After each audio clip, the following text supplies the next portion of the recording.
नमस्कार, बहुत स्वागत है आप सभी का। आप देख रहे हैं न्यूज 18 बिहार झारखंड। मैं हूं आपके साथ जया मिश्रा। स्पेशल बुलेटिन में आप सभी का स्वागत है। इस खास बुलेटिन में आज हम बात करेंगे बिहार में सरकारी नौकरी और रोजगार के बहार की।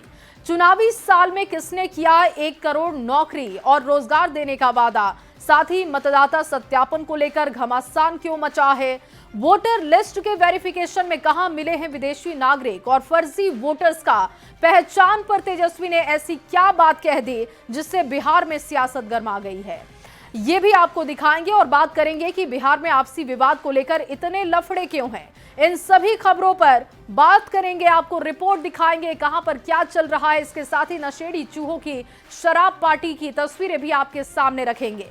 तो चलिए शुरू करते हैं न्यूज 18 स्पेशल बुलेटिन।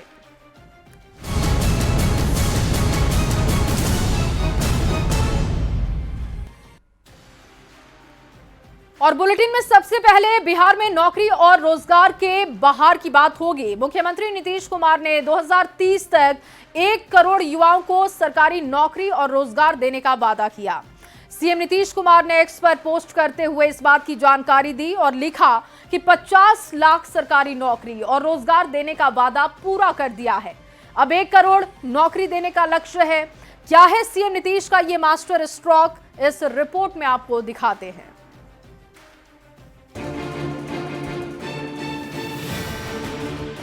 नीतीश सरकार, बिहार में नौकरी की बहार। सीएम नीतीश कुमार लगातार बिहार के युवाओं पर मेहरबान हैं। 10 लाख सरकारी नौकरी का वादा पूरा करने के बाद नीतीश कुमार ने युवाओं के लिए बड़ा ऐलान कर दिया है। चुनावी साल में नीतीश कुमार ने सोशल मीडिया एक्स पर पोस्ट कर लिखा, मुझे ये बताते हुए खुशी हो रही है कि राज्य में अब तक 10 लाख युवाओं को सरकारी नौकरी और लगभग 39 लाख लोगों को रोजगार दिया जा चुका है और 50 लाख से अधिक युवाओं को सरकारी नौकरी और रोजगार देने के लक्ष्य को निश्चित रूप से प्राप्त कर लिया जाएगा। यही नहीं, इसके बाद अगले 5 साल में यानी 2025 से 2030 तक बिहार सरकार 50 लाख अतिरिक्त नौकरी और रोजगार देगी। यानी नीतीश सरकार 2030 तक युवाओं को 1 करोड़ नौकरी और रोजगार देने जा रही है। चुनावी साल में नीतीश कुमार के इस ठोस वादे के बाद एनडीए में उत्साह का माहौल है। सबका कहना है कि नीतीश जो कहते हैं वो करते हैं। अभी जो टारगेट आदरणीय मुख्यमंत्री नीतीश कुमार जी ने एनडीए के लिए दिया है वो स्पष्ट दिखाई देता है कि वो 1 करोड़ नौकरी और रोजगार देने की बात उन्होंने किया है। अब उचित समय आ गया है जब इंडस्ट्री को भी बढ़ाया जाएगा और रोजगार को भी बढ़ाने का काम किया जाएगा। अब मुख्यमंत्री जी ने कहा है कि अगले 5 साल में 1 करोड़ लोगों को नौकरी और रोजगार मिलेगा। मुझे लगता है कि बहुत ही महत्वपूर्ण घोषणा है इस सेंस में कि जो युवा हैं उनके लिए रोजगार और ये व्यवस्था करना। और इसका वजह एक ये है कि केंद्र में भी सरकार है और बिहार में भी सरकार है और केंद्र से भी सहयोग इसमें मिल रहा है। और जो दूसरा घोषणा किया इसी से रिलेटेड है कि हम एक कमेटी बना दिया है। सबको भरोसा होगा इस बात पर 2025 से 2030 तक अगर 1 करोड़ युवाओं को उन्होंने रोजगार की बात कही है और हम लोग को भरोसा है कि माननीय मुख्यमंत्री जी निश्चित रूप से इसको लागू भी करेंगे और 1 करोड़ युवाओं को रोजगार की बात कही है तो वो देंगे। नौकरी देने के वादे पर नीतीश सरकार खरी उतरी है। नीतीश ने 10 लाख नौकरी देने का वादा किया था जिसे तय समय में पूरा किया गया। अब नीतीश कुमार नौकरी और रोजगार देने के नए मिशन में लग चुके हैं। सीएम नीतीश कुमार ने अब 2020-25 के लक्ष्य को दोगुना कर दिया है। 2025-30 के बीच 1 करोड़ नौकरी और रोजगार का लक्ष्य तय किया गया है। ये रोजगार केवल सरकारी क्षेत्र में ही नहीं, निजी और औद्योगिक क्षेत्र में भी सृजित होंगे। इस लक्ष्य को पूरा करने के लिए नीतीश कुमार ने हाई लेवल कमेटी का भी गठन कर दिया है। चुनावी साल में नीतीश कुमार ने मास्टर स्ट्रोक खेल दिया। नीतीश ने सरकार बनने से पहले ही अपना एडवांस प्लान भी बता दिया है। न्यूज 18 के लिए पटना से आनंद अमृतराज की रिपोर्ट।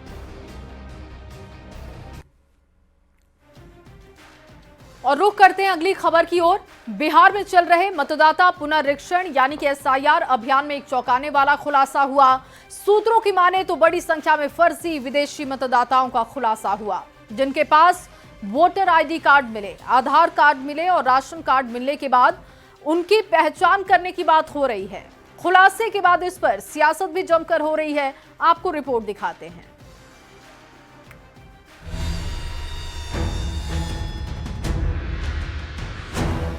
बिहार में चल रही मतदाता सूची के विशेष गहन पुनरीक्षण यानी SIR में एक चौंकाने वाला बड़ा खुलासा हुआ है। सूत्रों की मानी तो वोटर लिस्ट के रिवीजन में विदेशी नागरिकों के पास मतदाता पहचान पत्र मिले। बड़ी संख्या में फर्जी विदेशी वोटरों की पहचान की गई है। हैरानी की बात तो ये कि इन विदेशियों के पास आधार कार्ड और राशन कार्ड भी मिले हैं। सूची में म्यांमार, नेपाल और बांग्लादेश के नागरिकों के नाम शामिल हैं। बिहार भर में घर घर जाकर बूथ लेवल पर अधिकारी वोटरों का वेरिफिकेशन कर रहे हैं। बिहार चुनाव से पहले 30 सितंबर को प्रकाशित होने वाली अंतिम मतदाता सूची में फर्जी वोटरों या अवैध प्रवासियों के नाम शामिल नहीं किए जाएंगे। इसीलिए निर्वाचन आयोग मतदाता सूची का विशेष गहन पुनरीक्षण करवा रहा है। इतने बड़े खुलासे के बाद सियासत गर्मा गई है।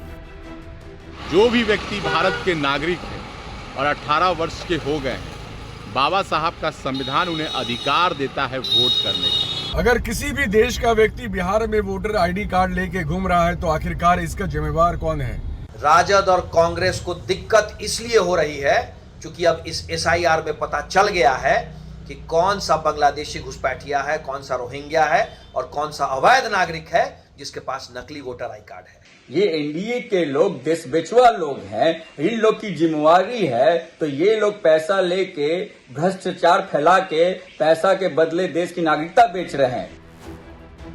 इसी बीच निर्वाचन आयोग ने आंकड़े जारी कर बताया कि 80.11% मतदाता गणना प्रपत्र भर चुके हैं। 6 करोड़ 32 लाख से ज्यादा गणना फॉर्म जमा किए गए हैं। बिहार में करीब 7 करोड़ 90 लाख वोटर पंजीकृत हैं। सभी मतदाताओं के गणना प्रपत्रों की छपाई और 100% गणना फॉर्म बांटने का काम पूरा हो गया है और हर 5 में से 4 मतदाताओं ने गणना प्रपत्र भर भी दिया है। बिहार में मतदाता सत्यापन का काम बहुत तेजी से चल रहा है। चुनाव आयोग की तरफ से यह जानकारी साझा की गई है। अब तक की मिली जानकारी के अनुसार 80% से अधिक मतदाताओं ने अपना नामांकन फॉर्म जमा कर दिया है। 25 जुलाई तक बिहार के सभी मतदाताओं को गणना प्रपत्र भरकर जमा करना है। निर्वाचन आयोग को उम्मीद है कि तय तारीख 25 जुलाई से पहले ही सारे फॉर्म जमा होने की संभावना है। देखना होगा कितने मतदाता बचते हैं और कितने फर्जी और विदेशी वोटरों के नाम कटते हैं। दिल्ली संवाददाता नीरज कुमार और पटना संवाददाता संजय कुमार के साथ ब्यूरो रिपोर्ट न्यूज़ 18।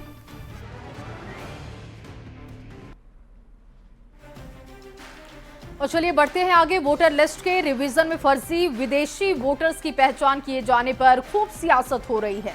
निर्वाचन आयोग के सूत्र के लिए नेता प्रतिपक्ष तेजस्वी यादव ने आपत्तिजनक शब्दों का इस्तेमाल किया। तेजस्वी यादव के अमर्यादित बयान पर बिहार की राजनीति गर्मा गई है। सत्ताधारी जेडीयू ने पलटवार किया। आपको ये खास रिपोर्ट दिखाते हैं। हम उस सूत्र को मूत्र समझते हैं।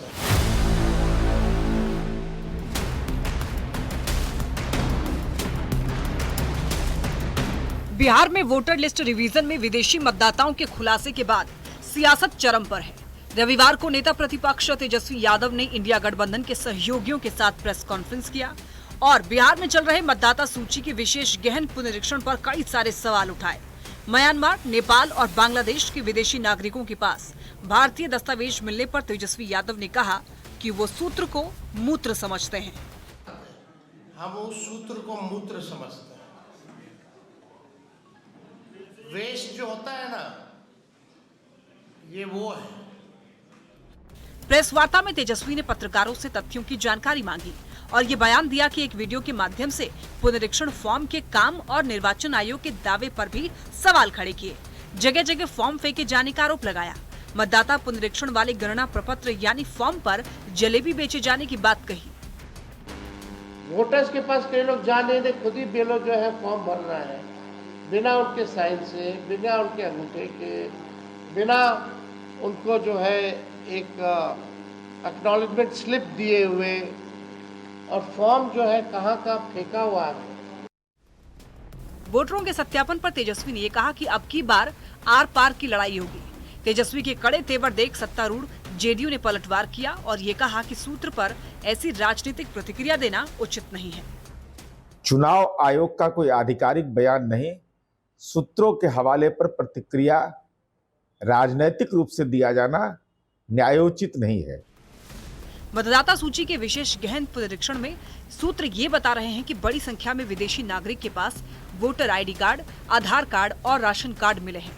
इस चौंकाने वाले खुलासे के बाद बिहार में राजनीति गरमाई हुई है। अब ये देखना होगा कि सियासत आगे क्या रंग लेती है।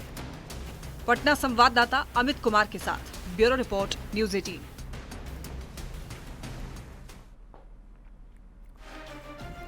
और बात अब अपराध की होगी। सीतामढ़ी में कारोबारी की हत्या और दानापुर में बीजेपी नेता के मर्डर के बाद बिहार में अपराध पर सियासत गरमा गई है। एनडीए नेताओं का कहना है कि बिहार में कानून का राज है, सुशासन स्थापित है। आपसी विवाद में ऐसी घटनाएं हो रही हैं।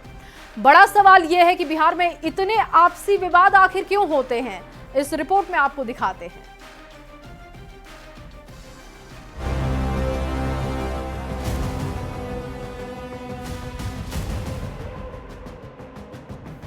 बिहार में अपराधी वारदात को अंजाम देने से बाज ही नहीं आ रही, तो दूसरी तरफ इस पर सियासत भी लगातार जारी है। आप दो तस्वीरें देखिए। सीतामढ़ी में कारोबारी पुट्टू खान की बदमाशों ने गोली मारकर हत्या कर दी, तो दानापुर में बीजेपी नेता सुरेंद्र केवट की चुनावी रंजिश में हत्या की गई। सीतामढ़ी में कारोबारी पुट्टू खान की हत्या के बाद लोगों में उबाल है। इस दौरान एक वीडियो भी सामने आ रहा है। वीडियो हत्या के एक दिन पहले कारोबारी ने अपने मोबाइल से शूट किया है, जिसमें वो अपनी हत्या की आशंका को जाहिर कर रहा है। साथ ही इस घटना का एक सीसीटीवी फुटेज भी सामने आया। वीडियो में साफ देखा जा सकता है कि 3 की संख्या में बदमाश आए, फिर कारोबारी को धक्का दिया और फिर गोली मारकर आसानी से मौके से फरार हो गए। दूसरी तरफ दानापुर में बीजेपी नेता सुरेंद्र केवट की हत्या का मामला अब तूल पकड़ता दिखाई दे रहा है। परिजनों का आरोप है कि चुनावी रंजिश में सुरेंद्र केवट की हत्या की गई। बिहार में लगातार हो रही आपराधिक घटनाओं पर विपक्ष लगातार सवाल उठा रहा है, लेकिन बिहार में कानून व्यवस्था की स्थिति पर एनडीए नेताओं का कहना है कि बिहार में कोई संगठित आपराधिक गिरोह नहीं है। बिहार में सुशासन और कानून का राज है। आपसी झगड़े में हत्याएं हो रही हैं। ऐसी घटनाओं को रोकना मुश्किल है। लेकिन ऑर्गेनाइज क्रिमिनल गैंग कुछ कर रहा है, ये हिम्मत बिहार में किसी की नहीं है। काला शीशा चढ़ा करके और बंदूक का नाल निकाल करके घूमे, ये बिहार में किसी की हिम्मत नहीं है। और कानून का राज है यहाँ पर नीतीश जी के नेतृत्व में। बिहार में सुशासन है, कोई ऑर्गेनाइज क्राइम नहीं है। व्यक्तिगत झगड़े में कोई हत्या हो रही है, ये सरकार को रोकना थोड़ा कठिन है, लेकिन किसी भी ऑर्गेनाइज क्राइम को बिहार में नहीं होने दिया जाएगा। बिहार में हत्या की ज्यादातर घटनाओं पर पुलिस इस नतीजे पर पहुंची है कि आपसी विवाद में ज्यादातर घटनाएं होती हैं। बड़ा सवाल है कि बिहार में इतने आपसी विवाद क्यों होते हैं। न्यूज़ 18 के लिए दानापुर से अमरजीत शर्मा और सीतामढ़ी से राकेश कुमार की रिपोर्ट।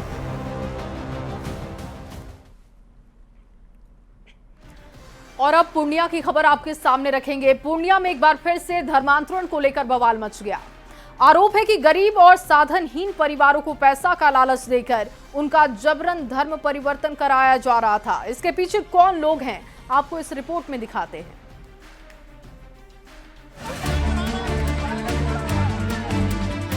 पूर्णिया के माला गांव से धर्मांतरण का सनसनीखेज मामला सामने आया है, जहां धर्मांतरण का खुला खेल चल रहा है। 20,000 रुपए का लालच देकर लोगों को धर्म बदलने के लिए मजबूर किया जा रहा था। विश्व हिंदू परिषद और बजरंग दल की टीम ने एक पादरी को जबरन धर्मांतरण कराने के आरोप में पकड़ा। आरोप है कि बीते 3 वर्षों से गांव में गुपचुप तरीके से हिंदू समुदाय के लोगों को प्रलोभन देकर ईसाई धर्म में बदला जा रहा था। पुलिस ने आरोपी पादरी को गिरफ्तार कर लिया है, जबकि अन्य मौके से फरार हो गए। यहाँ पे धर्म परिवर्तन हो रही है, महफिल लगाया जा रहा है, पूरा टेंट वगैरह गाड़ के, और लगभग 50-100 महिला को जमा करके, पुरुष को जमा करके पैसे का लालच देके धर्म परिवर्तन किया जा रहा है। तो एक पादरी है, 2 बंदे हैं वहाँ पे, एक उमेश राम है और एक और अनिल दास जो है वो सब है। हम लोग बाहर होते हैं तो कौन पता है कि वो पूजा पाठ नहीं करना। हम लोग जैसे हम मुसलमान है इसके तरह आना, और तुम लोग को पैसा मिलेगा, और भी नहीं तो तुम लोग पूजा पाठ सब चीज छोड़ देना और पूजा पाठ नहीं करना। धर्मांतरण के अड्डे पर ईसाई धर्म ग्रंथ, प्रचार सामग्री और कई संदिग्ध सामान भी बरामद हुए। ग्रामीणों का साफ कहना है कि हिंदू देवी देवताओं का अपमान कर ईसाई धर्म अपनाने का खेल चल रहा है। 20-20 हजार रुपए का प्रलोभन देकर ईसाई धर्म अपनाने के लिए कहा गया। गांव के ही अनिल कुमार राय और उसके पूरे परिवार पर ये आरोप लगा है। ये धर्म परिवर्तन जो है बहुत दिनों से वहाँ देखने को मिल रहा है, सुनने को मिल रहा है। और कल जो है विहिप के एक टीम गया वहाँ पर और इसको रंगे हाथ पकड़ा वहाँ पर, ठीक है।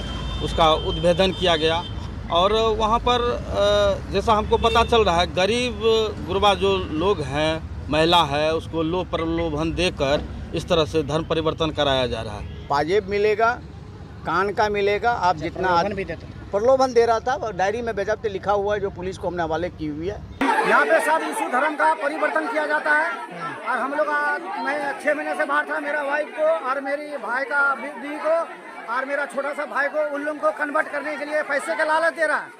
3 साल से चल रहा है। तो यहाँ क्या बोला जाता है आप लोग को? पैसा दिया जाता है? हाँ, हम लोग को बोलता है पैसा देंगे, हमारा धर्म में आइए, आप धर्म बदल लेंगे। हम पूजा पाठ करते हैं, हम जिस टाइम हमारा पूजा का टाइम होता है वो हालेलुया करता है। हम लोग को पूजा कौन बोलता है कि पैसा देंगे धर्म बदल लीजिए? ये अनिल अनिल कौन है? हाँ, आगे में उधर है, भीतरी है। धर्म की आड़ में लालच का ये खेल न सिर्फ कानून का उल्लंघन है, बल्कि सामाजिक ताने बाने के लिए भी एक सीधी चुनौती है। अब देखने वाली बात यह है कि क्या प्रशासन इस साजिश का जड़ से सफाया करेगा या फिर ये खेल यूं ही चलता रहेगा। न्यूज़ 18 के लिए पूर्णिया से कुमार प्रवीण की रिपोर्ट।